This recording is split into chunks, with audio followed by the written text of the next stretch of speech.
Welcome to Tasty Buds. Hi, എല്ലാവരും സുഖമായിരിക്കുന്നു വിചാരിക്കുന്നു. പിന്നെ ഇന്ന് പുതിയ റെസിപ്പി ആയിട്ടാണ് വന്നിട്ടുള്ളത്. അത് വേറൊന്നുമല്ല, ഞങ്ങളുടെ നാട്ടിലേക്ക് ട്രഡീഷണൽ റെസിപ്പിയാണ്. അതിൻ്റെ പേര് പാൽവാഴക്ക എന്നാണ്. അത് നല്ല ടേസ്റ്റാണ് കഴിക്കാൻ വേണ്ടിയിട്ട്. അതുപോലെ ഉണ്ടാക്കാൻ അധികം ബുദ്ധിമുട്ടൊന്നുമില്ല. അപ്പോൾ അത് എങ്ങനെയാണ് ഉണ്ടാക്കുന്നത് നമുക്ക് നോക്കാം.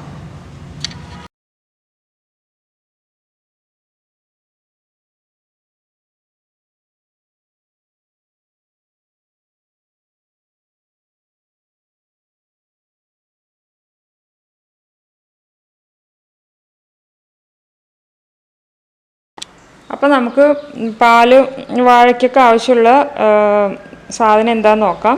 ആദ്യം നമുക്ക് കുറച്ച് പത്തിരിക്ക് മാവ് വാട്ടുന്ന പോലെ വാട്ടിയ മാവാണിത്.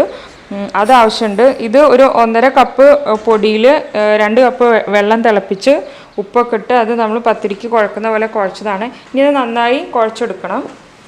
അപ്പോൾ നന്നായി കുഴച്ചതിന് ശേഷം ഞാനത് കാണിച്ചു തരാം. നമ്മൾ നന്നായി പത്തിരിക്ക് കുഴക്കുന്ന പോലെ കുഴച്ചെടുക്കണം. അപ്പം മാവ് ഞാൻ നന്നായി കുഴച്ചെടുത്തിട്ടുണ്ട്. ഇനി നമുക്കിത് എങ്ങനെയാണ് അത് ഉരുട്ടുന്നതെന്ന് നോക്കാം. അത് വേറെ പ്രത്യേക ഷേപ്പിൽ നമ്മൾ ഉരുട്ടിയെടുക്കേണ്ടതാണ്. അപ്പോൾ അതെങ്ങനെയാണെന്ന് നമുക്ക് നോക്കാം. അതിന് മുമ്പ് നമുക്ക് അതിലേക്ക് വേണ്ട കുറച്ച് 2-3 ഇൻഗ്രീഡിയൻസും കൂടി ഉണ്ട്. അപ്പോൾ അതും കൂടി നമുക്കൊന്ന് നോക്കാം.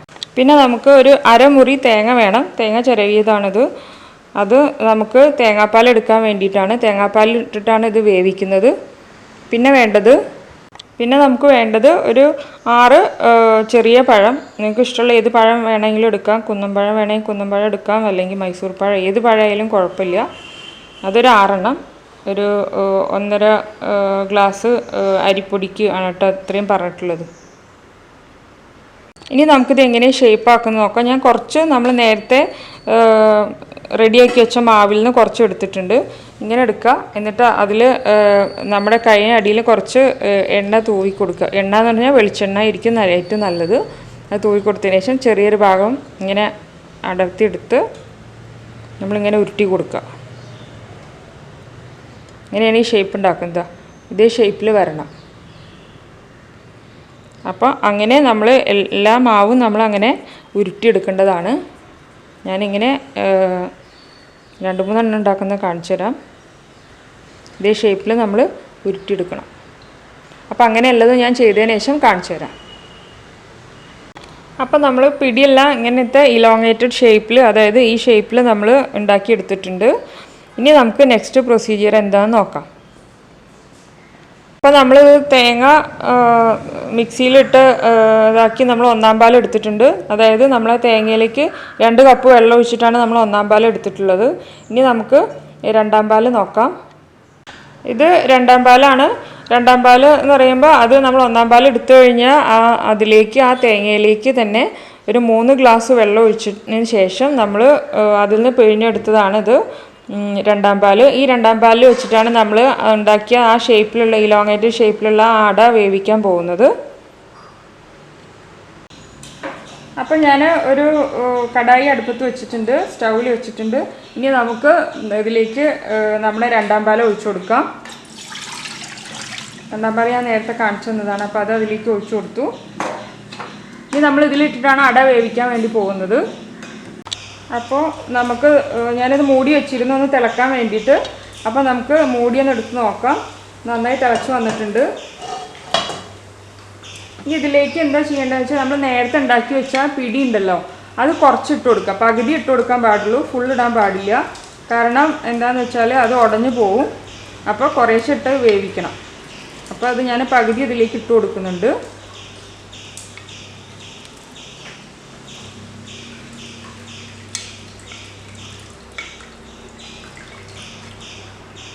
ജസ്റ്റ് ഒന്ന് ഇളക്കി കൊടുക്കുക. അതുപോലെ തന്നെ നേരിയ തീയിലാണ് വെച്ചിട്ടുള്ളത് കേട്ടോ. നല്ല ഹൈ ഫ്ലെയിമിലല്ല, ലോ ഫ്ലെയിമിലാണ് വെച്ചിട്ടുള്ളത്. നമുക്കിതിലേക്ക് കുറച്ച് ഉപ്പ് ചേർത്ത് കൊടുക്കേണ്ടതുണ്ട്.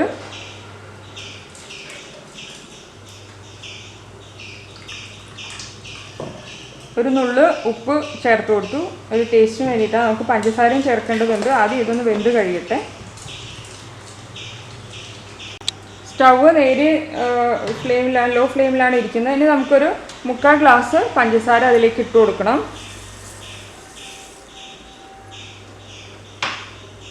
അതൊന്ന് ഇളക്കി യോജിപ്പിക്കാം.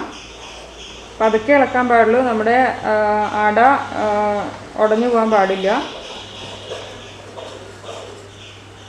നമുക്ക് ജസ്റ്റ് ഇതൊന്ന് മൂടി വെക്കാം, ആ അട വേവട്ടെ. അതിന് ശേഷം നമുക്ക് ബാക്കിയുള്ള അടയും കൂടി ഇട്ട് കൊടുക്കാനുണ്ട്.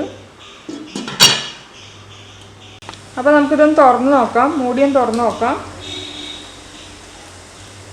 അത് തിളച്ചിട്ടുണ്ട്.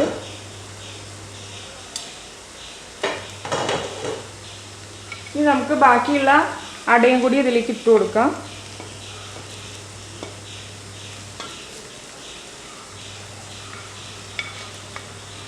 പ്രത്യേകം പറയാനുള്ളത് ലോ ഫ്ലെയിമിലാണ് ഇത് വെക്കേണ്ടത് കേട്ടോ, ഹൈ ഫ്ലെയിമിൽ വെക്കാൻ പാടില്ല.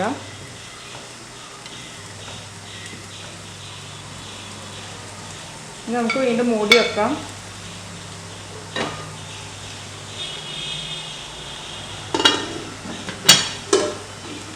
നമുക്കിതൊന്ന് തുറന്ന് നോക്കാം. തുറന്ന് അതിൻ്റെ അടയുടെ വേവ് ഒന്ന് ചെക്ക് ചെയ്യണം. ഒന്ന് പതുക്കെ ഒന്ന് ഇളക്കി കൊടുത്തതിന് ശേഷം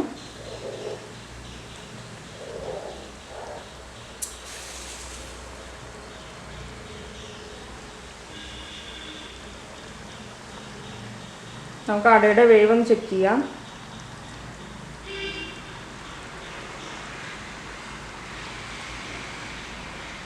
അട വെന്തിട്ടുണ്ട്. ഇനി നമുക്ക് നെക്സ്റ്റ് പ്രൊസീജിയർ നോക്കാം. ഞാൻ 2 നമ്മുടെ ഏലക്കായ എടുത്തിട്ടുണ്ട്. ഏലക്കായ ഒന്ന് കുത്തി വെച്ചിട്ടുള്ളതാണ്. അപ്പോൾ അത് ഇതിലേക്ക് ഇട്ട് കൊടുക്കണം. അപ്പോൾ അത് ഇതിലേക്ക് ഇട്ട് കൊടുത്തു. ഇനി നമുക്ക് അടുത്ത പ്രൊസീജിയർ നോക്കാം.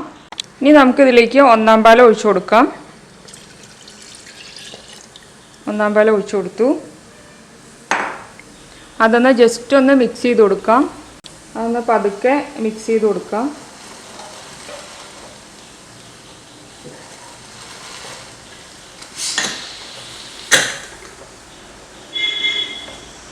അടിയിൽ പിടിക്കാതെ നോക്കണം. അതുപോലെ ഇളക്കുമ്പോൾ നമ്മൾ മരത്തിൻ്റെ കയ്യിൽ വെച്ചിട്ടോ അല്ലെങ്കിൽ തവി വെച്ചിട്ടോ വേണം നമ്മൾ ഇളക്കി കൊടുക്കാൻ വേണ്ടിയിട്ട്. ഇനി നമുക്കതിലേക്ക് ഒരു ഇൻഗ്രീഡിയൻറ്റ് കൂടി ആഡ് ചെയ്യാനുണ്ട്. പഴം ഞാൻ ഇതുപോലെ ഹാഫാക്കി അങ്ങനെ കട്ട് ചെയ്ത് വെച്ചിട്ടുണ്ട്. അപ്പോൾ നിങ്ങൾക്ക് ഇഷ്ടമുള്ള രീതിയിൽ കട്ട് ചെയ്യാം. എന്നിട്ട് നമുക്ക് പഴം അതിലേക്ക് ചേർത്ത് കൊടുക്കാം. ഇനി നമുക്ക് ആ പഴം ഇതിലേക്ക് ചേർത്ത് കൊടുക്കാം.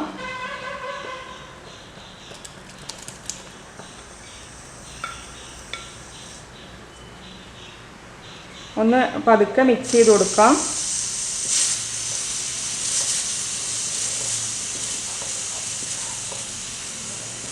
ഇനി അത് അങ്ങനെ ഇരുന്നിട്ടൊന്ന് വേവട്ടെ. നമുക്ക് മധുരം ഒന്ന് ചെക്ക് ചെയ്യാം. മധുരമൊക്കെ പാകത്തിനുണ്ട്. ഇനി നമുക്കൊന്ന് മൂടി വെച്ചിട്ട് ഒന്നും കൂടി വേവിച്ചെടുക്കാം. നേരിയ തീയിലേ വെക്കാൻ പാടുള്ളൂ, ലോ ഫ്ലെയിമിലേ വെക്കാൻ പാടുള്ളൂ. പിന്നെ 1-ാം പാൽ ഒഴിച്ച് കഴിഞ്ഞിട്ടുണ്ടെങ്കിൽ ഒന്ന് ജസ്റ്റ് ഒന്ന് തിളക്കാനേ പാടുള്ളൂ. അപ്പോൾ ഇത് തിളച്ചോ നമുക്കൊന്ന് നോക്കാം. അത് തിളച്ചിട്ടുണ്ട്. ഇനി നമുക്ക് ഈ തിള മതി. ഇത് നമുക്കിനി സ്റ്റൗ ഓഫ് ചെയ്യാം. ഇനി കൂടുതൽ തിളപ്പിക്കരുത്. ഇതിനി ഇങ്ങനെ ഇരുന്ന് തണുക്കും തോറും ഒന്നുകൂടി ഉറച്ചു വരും. അപ്പം നമുക്കിനി ഇത് സെർവിങ് ഡിഷിലേക്ക് മാറ്റാം.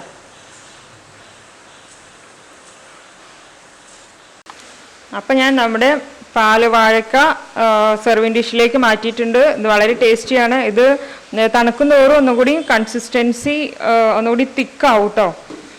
സാധാരണ നമ്മൾ ഉണ്ടാക്കിയിടുന്ന കുറച്ച് വെള്ളം പോലെ ഇരിക്കും, പക്ഷെ അത് കഴിഞ്ഞാൽ കുറച്ച് തിക്കായിട്ട് വരും. അപ്പോൾ ഇത് എല്ലാവരും ഒന്ന് ട്രൈ ചെയ്ത് നോക്കണം. ഞങ്ങളുടെ നാട്ടിലൊക്കെ പൊന്നാനിയിലൊക്കെ ഒരു നല്ലൊരു ഡിഷാണ്. എല്ലാവരും ഉണ്ടാക്കുന്നൊരു ഡിഷാണിത്.